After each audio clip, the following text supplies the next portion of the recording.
Hello everyone! Welcome back to our channel, and today's video kakain kami dito sa Fiesta Diner dito sa Baguio City. Time check is already 2 p.m. in the afternoon. Diner Fiesta. Dito tayo kakain sa Diner Fiesta. Si Kiara, gutom. So, yes. Ang dami kong kinain ng mga fruits sa Mines View Park, kaya wala akong ganang kumain dito. Pinorder na namin si Karen ng sweet and sour pork at saka siopaw. So ang daming serving guys, 280 lang ata yung sweet and sour pork nila, pero ganyan nakadami. Yung rice nila, ang dami din, good for 4, kaya tinulungan ko na lang sila kumain.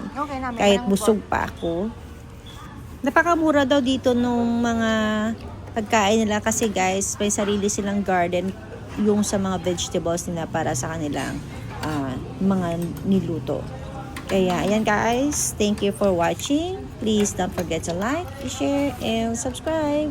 Dito na din kayo kumain guys pag nadayo kayo dito sa Baguio if gusto nyo makatipid. Yan lang po. Thank you. Bye-bye. God bless everyone.